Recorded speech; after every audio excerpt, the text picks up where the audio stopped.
తర్వాత తన అనుచరులతోనే ఒక హాఫ్ బాటిల్ ఫుల్ బాటిల్ గాళ్ళతో పెట్టి నా మీద లేనిపోని ఆరోపణలు చేయడం జరిగింది. ఆ లేనిపోని ఆరోపణలకు విలేకరుల ముందు వాటన్నిటికీ సమాధానంగా నేను ఈ మొత్తం కూడా పేపర్ మొత్తం లీగల్ మొత్తం తీర్చడం జరిగింది. నేను ఇవాళ ఒకటి ముఖ్యమంత్రి రేవంత్ రెడ్డి గారి దృష్టికి తీసుకుపోవడానికి మేము ఒక మెమోరాండం సమర్పించదలుచుకున్నాం. రవీంద్రరావు గారు అది ఏందనేది ఇప్పుడు క్లియర్గా చెప్తున్నా. మార్గదర్శి బీఈడీ కాలేజ్ అనేది జనరల్ కాలేజీ, దాని పేరు మీద మైనార్టీ కాలేజీ మీద 3 సంవత్సరాల మొత్తం కోట్ల రూపాయలు తట్టుకున్నావు. అప్పుడు మైనార్టీ కాలేజా లేకపోతే జనరల్ కాలేజా? ఇవాళ ఎప్పుడైతే నీకు భయం పుట్టుకుందో దాన్ని మళ్ళీ జనరల్ కాలేజీగా మార్చి నువ్వు దాన్ని బీఈడీ కాలేజ్ చేయడం జరిగింది. రెండవ అంశం, గతంలో ఆన్లైన్ లేనప్పుడు సూర్యాపేట కాలేజీలో అప్లికేషన్ నీ దగ్గరకు వచ్చేది, ఇక్కడ అప్లికేషన్ అక్కడ పోయేది. అట్లా కూడా మొత్తం కూడా ప్రభుత్వ ధనాన్ని కొల్లగొట్టావు.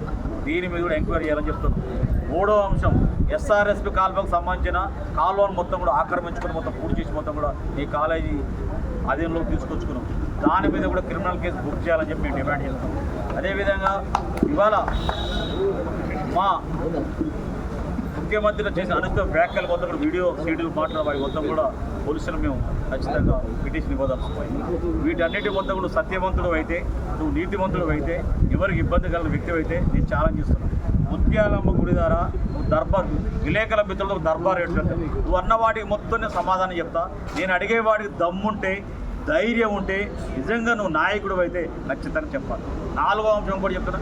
శంకర్ నాయక్ దగ్గర 2014 ఎన్నికల్లో 10 ఎకరాల భూమి తీసుకున్నావా, తీసుకోలేదా? ₹1 కోటి తీసుకున్నావా, తీసుకోలేదా? దాని మీద కూడా వాళ్ళని ఛాలెంజ్ చేస్తున్నా. దాని దగ్గర ఎవిడెన్స్ నా దగ్గర ఉన్నాయి, దానికి కూడా ఛాలెంజ్ చేస్తున్నా. ఇప్పుడు నువ్వు గల్లీ నాయకుడువా, ఢిల్లీ నాయకుడువా? నీ నాయకులు మొత్తం చాలా గొప్పోళ్ళు. ఆ గొప్పోళ్ళు ఎవరైతే మాట్లాడిలో కొంతమంది అటు ఇటుగానే మాట్లాడి, కొంతమంది అటు ఇటుగానే ఇజ్డా మాటలు మాట్లాడిన కూడా అలా ఉన్నారు. మరి వాళ్ళు టీఆర్ఎస్లో ఉంటాలా లేదా కాంగ్రెస్లో ఉంటాలా తెలుసుకోవాలి. కోట్ల రాజకీయాలు మొత్తం కూడా బంద్ పెట్టాలి.